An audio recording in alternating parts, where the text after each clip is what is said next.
Good morning, Vande Matram. Welcome all of you. This morning we are going to discuss a topic that is quite important topic for our spiritual endeavor, that is silence and the practice. So, how to practice silence? That is the topic of discussion for this glorious morning, of course. So, we'll start from mother. How actually she takes because we know in this yoga everywhere whenever we go into the practice, that is the silence, silence, silence. Everywhere you find the silence. Thing is that mother has quoted upon on this glorious view that actually beautifully she has expressed. You just try to silence the outside knowledge, and you try to rush inside, deep inside. There you will find me, because in the absolute silence lives an absolute power. So not only the silence, we have to go deep into the very depth. So we have in the absolute silence, that absoluteness must be found. In absolute silence sleeps an absolute silence. As we know, silence, the mystic birthplace of the soul, mystic birthplace of the soul. Silence, the daughter of infinity, we have seen. Silence, that is the major indispensable criteria need of the for the continuance of the yoga that we have already known. So in mother's message will try to find out what really this silence really it is means. What is the meaning of this silence? Again, in the perfect silence of the contemplation, all widens into infinity. Very interestingly, that we must be widened, we must be heightened, we must reach our apex, we must be widened to like the universe. Everything is there in the viewpoint of the yoga. So here, how it is possible? What is the minimum criteria, minimum the basis that we must practice in our original day-to-day yogic life, of course. So mother quotes beautifully, in the perfect silence of the contemplation, perfect silence of the contemplation, what happens? All widens into the infinity. If you everything, your mind, life, vital, psychic, everything has been widened into the infinity, then your contemplation, it deserves the, it is of course worthy. If it is not, then of course we have to try to change, we have to ask and aid, we must be surrendered, we must ask the idea, that process, so that we can expand ourselves. In the perfect silence of the contemplation, all widens into infinity, and all the perfect peace of the silence. First, initial number one, the initial step is perfect silence of the contemplation, all widens into the infinity. Number one. Number two, next step, what happens?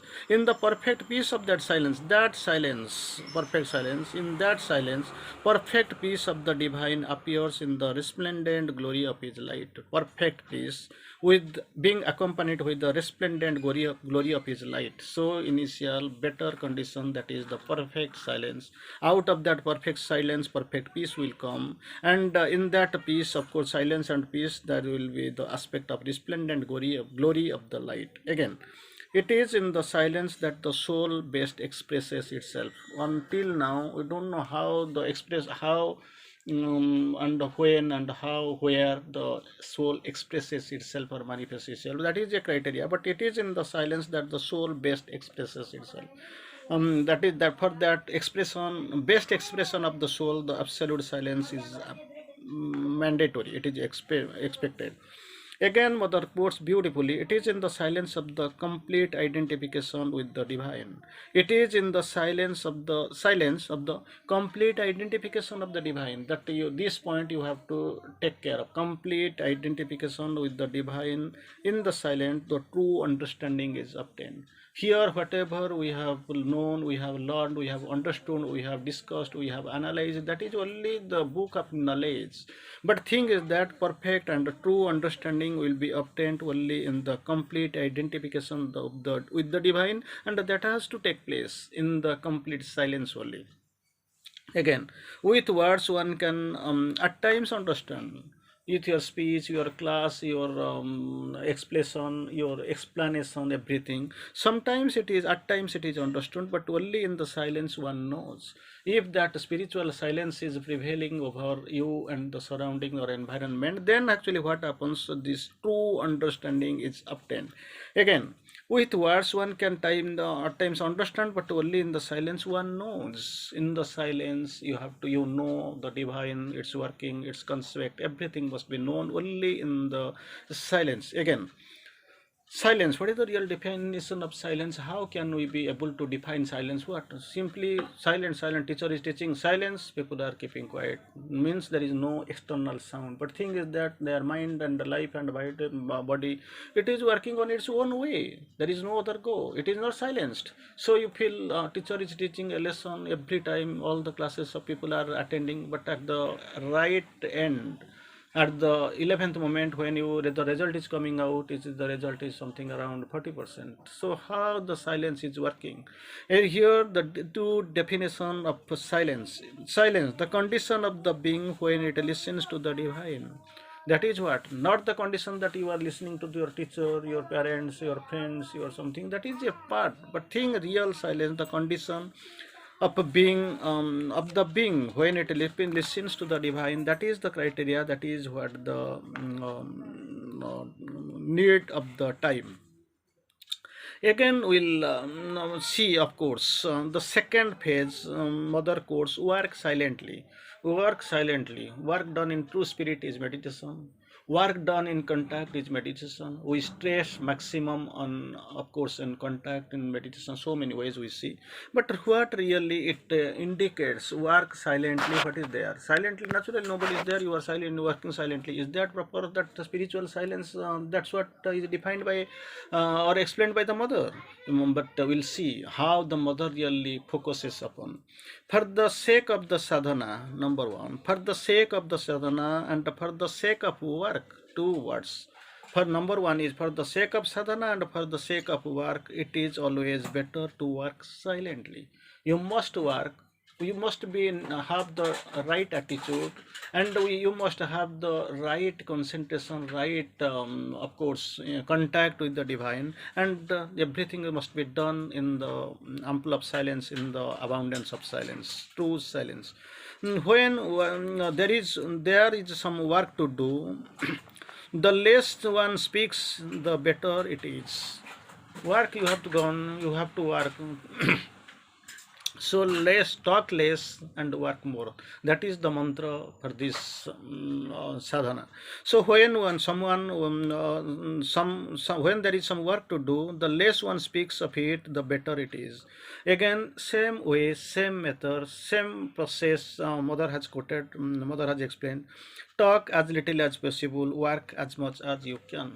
So not only like this thing, that you must turn towards the perfection, being in contact with the divine. That is what the requirement. If something you are doing today, that is not enough. Day by day you will improve. And the thing is that don't think it is the best, because still better than your best can be done. For with every day try to do better, and as perfectly as you can, and leave your work's result to the to its omnipotence, to the divine. At the end of the day, it will come at the right moment. Again, mother quotes of this thing, speech and practice, silence and practice. How to practice this silence in the ordinary life? Everything is not a one day process, it is a progressive step. It goes, this process is a long process, of course, and it is an long procedure is long, ongoing process. So we'll read mother quotes, on the path of truth. Not only this year, mother is not quoting the path of yoga. Of course, many yoga we have performed, many ways, many people have gone. But here specifically, mother quotes on the path of the truth. What is truth? Love of God is truth. Love of truth is divine. That is what the definition as defined by Sri Aurobindo.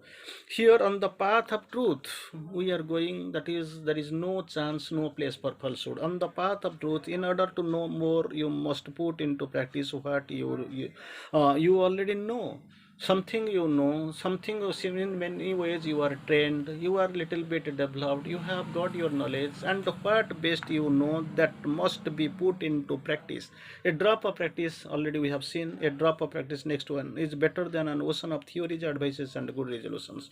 There are oceans of theories, advices and good resolutions, that does not matter. You have to practice a drop every day, each moment. That is what will bring a step towards perfection. Again mother course, a little bit of sincere practice. Again after practice, true practice and all, mother course, a little bit of true sincere practice is worth much more than a lot of written or spoken words. Lot of things, it is like a ocean. Everything, every time you feel something is being written there in the gallery, in abundance. But thing is that a little bit of sincere practice, not only practice, sincere practice is worth much more than lot of written and spoken words. Again mother quotes, a drop of practice is better than an ocean of theories, advices and good resolutions, of course. Then mother comes, all theories, all teachings, it is there, it has got its value, no doubt of it. All teachings, all theories, all teachings are in the last analysis nothing but the ways of seeing and speaking. Well, it is only superficial, it is only outward for seeing and speaking. Even the highest revelation is worth no more than the power of realization comes with them. Even if initially whatever we know and analyze teaching theories, they are just for seeing and speaking. Next step, the highest revelation is worth no more than the power of realization. That is the maximum, that is at the apex, is the no more than the power of realization. Again third step, what is the third step? To live the supreme truth is only for a minute, even if it is for a minute, for a second, for a one day or whatever is there, for a glance. To live the supreme truth, because this we know the message, to know is good, to live is better, and to be, that is perfect. No, it is there possible theoretically, teaching, books, everything is there. To live in that truth we have to live, that is better. To live the supreme truth is only for, even if it is for only a minute, it is worth more than writing or reading hundreds of books. It is there. Initially it helps the reference and all, you have to know, but thing is that practice is better. So silence, when we sleep, simply we are keeping quiet, but thing is the mind, vital, on the physical, they are doing their own deeds. How it is silent? So bit by bit, it is a process, it is a progressive step. Everything, every time, every day, each moment, you have to go little further. Then reading more than writing and reading of hundreds of books on the methods or processes by which we have to find it.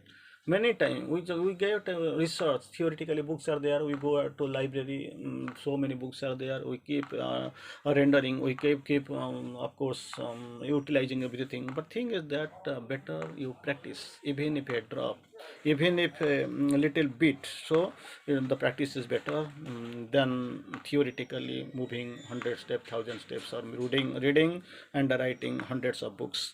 Again beautiful quotation is there from mother: to know is good, to live is better, and to be, that is perfect. To know is good, to live is better, and to be, that is perfect. Again we'll go for steer up in the little bit, of course, on this topic, silence, beautiful topic, that is on silence. We are going to discuss little bit. Sri Aurobindo has quoted very interestingly, silence prepares, speech manifests. Many times we know silence, we know speech is silver, silence is gold. Anyway, speak little, as much as possible. In ordinary method, ordinary world, everything it is almost oft discussed, oft observed topics. But thing is that during the course, silence prepares, speech manifests. Silence acts, speech gives the impulse to action. Silence compels, the speech persuades. That was the speciality and significance of this silence and speech, of course. Again, we'll go another course beautifully. Of course, during the course, don't dwell much on the defects of others. It is not helpful. Keep always quiet and peace in the attitude. That is what the most required condition for this one. Only those who sympathize can help. Surely also one should be able to see the faults of others without hatred. Hatred injures both the parties, it helps none. So thing is that it must be taken care of.